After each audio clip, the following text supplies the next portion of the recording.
त्योहारी महीना आ गया है और भारतीय शेयर बाजार खुशखबरी नहीं दे पा रहा है। दूसरी तरफ फिलिस्तीन के छोटे से गाजा में इजरायली सुरक्षा बल आए दिन भीषण बमबारी कर रहे हैं।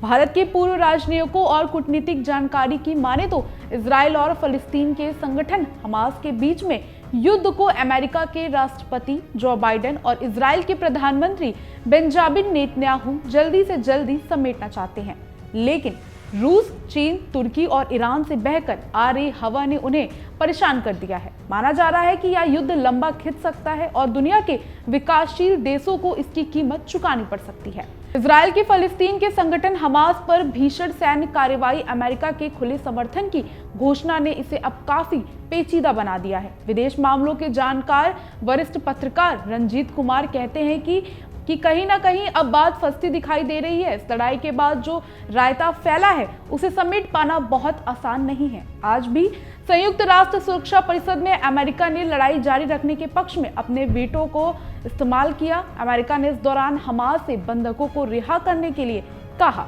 यह प्रस्ताव गाजा में मानवीय सहायता पहुंचाने के लिए कुछ दिन लड़ाई रोकने से संबंधित था। दूसरी तरफ समझने वाली बात है कि हमास के लोग कुछ दिन के अंतराल पर कुछ बंधकों को छोड़ रहे हैं।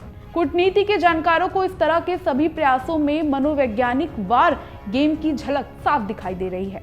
अमेरिका के राष्ट्रपति जो बाइडेन ने G20 में कॉरिडोर पर बनी सहमति का जिक्र किया। वह इसके पीछे का कारण भारत के मध्य पूर्व एशिया और यूरोप कॉरिडोर की घोषणा को बता रहे हैं, जबकि भारतीय कूटनीति के जानकार इससे सहमत नहीं हैं। इसी तरह से कतर में वहां की अदालत द्वारा जासूसी के आरोप में 8 पूर्व भारतीय नौसैनिकों को फांसी की सजा को भी तरह तरह से जोड़ा जा रहा है।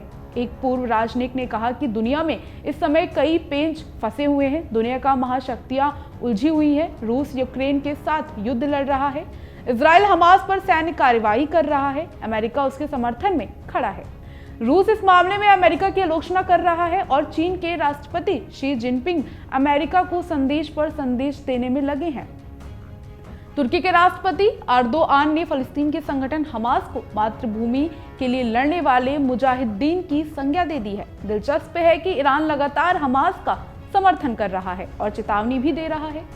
पूर्व राजनयिक का कहना है कि जब दुनिया में इतनी बड़ी उथल पुथल चल रही है तो तमाम अफवाहें भी उड़ती हैं। ऐसे समय में सुरक्षा जांच और कूटनीति तथा विदेश नीति में लगी एजेंसियों की जिम्मेदारी काफी बढ़ जाती है। सूत्र का मानना है कि इस पूरे मामले में कहीं भी भारत को खींचना अभी ठीक नहीं है। चीन के राष्ट्रपति शी जिनपिंग चाहते हैं कि इजरायल हमास युद्ध को तत्काल रुकना चाहिए। वह इस युद्ध को विश्व मानवता पर बड़ा संकट बताते हैं। साथ में 2 स्टेट थ्योरी और फिलिस्तीन की स्वतंत्रता, संप्रभुता का मुद्दा उठाते हैं।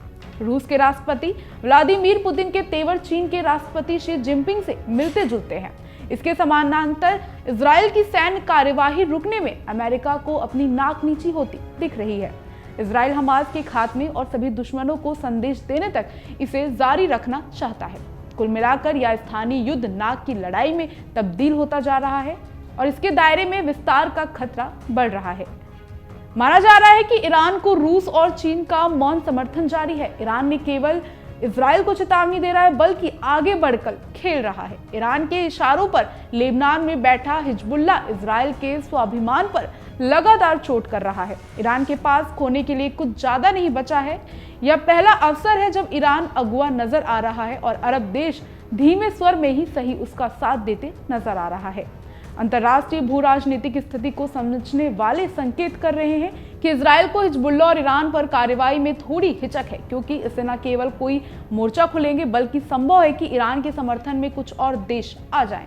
अमेरिका और इजरायल की पूरी टीम इस पेचीदा समय में कूटनीतिक समाधान निकालने में जुटी है। टाइप 052D गाइडलाइन मिसाइल विध्वंसक फ्रिगेट जिंगझो समेत चीन के 6 अत्याधुनिक युद्धपोत मध्य एशिया में क्यों रुके हैं? यह युद्धपोत ओमान की नौसेना के साथ अभ्यास के बाद मध्य पूर्व एशिया में अपनी मौजूदगी बनाए हुए हैं। समझा जा रहा है कि चीन इस बहाने से संदेश दे रहा है। अभी तक चीन की कूटनीति इस तरह का संदेश देने के पक्ष में नहीं रहती थी। बात समय की भी है।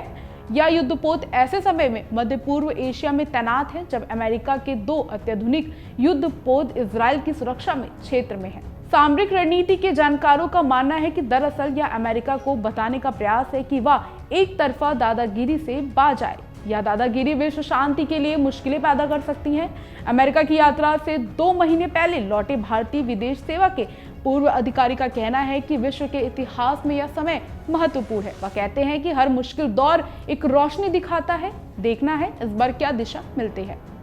इजराइल छोटा सा देश है, उसकी अर्थव्यवस्था दुनिया में फैले उसके कारोबार पर टिकी है। पिछले 2 दशक से अकेले भारत को वह दूसरे नंबर का हथियारों और साजो सामान की आपूर्ति करने वाला देश है। युद्ध के लंबा खींचने पर उसको अर्थव्यवस्था का काफी बड़ा झटका लगना तय है। ऐसे संकेत मिल रहे हैं कि दुनिया की ताकत में अपना हिस्सा रखने वाले कुछ देश चाहते हैं कि यह लंबा खींचे। इस युद्ध ने वैसे भी रूस यूक्रेन युद्ध से दुनिया का ध्यान अपनी तरफ कर रखा है। अमेरिका की अर्थव्यवस्था भी इसकी काफी बड़ी कीमत चुकाएगी। उसकी चुनौती बढ़ रही है। चीन की अर्थव्यवस्था भी अपने बुरे दौर से गुजर रही है। यूक्रेन युद्ध से फंसे होने के कारण पिछले 2 दशकों में रूस ने जो समृद्धि हासिल की थी, खत्म होने के कगार पर है।